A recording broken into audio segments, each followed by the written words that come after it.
Moi, je pensais que les violences conjugales, c'était les femmes battues. Je m'arrêtais à ce, entre guillemets, cliché-là. Dans l'intime, pour ma part, j'ai assimilé ça à des problèmes de couple, pas de la violence. Même si je trouvais et je savais que c'était pas normal ce que je vivais. Mais c'est pas pour autant que je mettais ces mots-là dessus.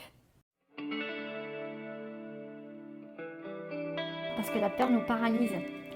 La peur nous fait rester justement. Euh, il faut un déclic et c'est souvent quand ça touche quelqu'un d'autre. Enfin, je pense. Mais la peur nous, non, la peur nous tétanise. C'est la peur de quelque chose de pire qui pourra arriver ensuite, alors qu'on est déjà en train de vivre le pire, en fait.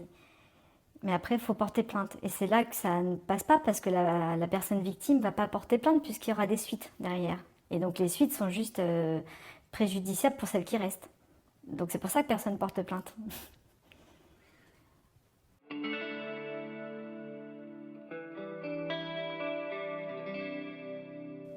Le bourreau s'en sort. Nous, on est déjà victime, on ose s'en sortir, on ose parler, on ose le dire. Et finalement, on le paye encore même après.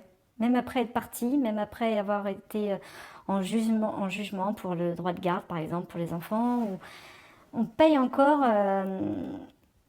ce prix de la liberté et rien n'est jamais vraiment fini. Même sur le plan de la justice. La justice, finalement, il y a plein de droits, il y a plein de devoirs, mais on n'est pas plus protégé que ça.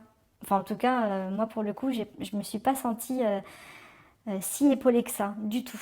Je paye encore aujourd'hui beaucoup de choses qui n'ont pas été réglées juridiquement parlant. Et je ne sais pas vers qui me retourner, je ne sais pas encore vers qui taper, enfin, vers quelle porte taper à l'aide parce que déjà j'ai ma vie à mener, parce que je suis fatiguée de tout ça et parce que j'aimerais vraiment tourner la page. Donc je suis pas. Faut vraiment être procédurier pour s'en sortir sur ce plan-là.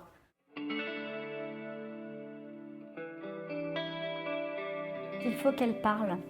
Il faut qu'elles osent le dire à quelqu'un pour s'en sortir parce qu'il ne faut pas qu'elles restent. Mais partir comment, quand et pour aller où, c'est toute la question. Donc il faut qu'elles osent parler et qu'elles n'aient pas honte de ce qu'elles vivent parce que c'est vraiment elles les victimes.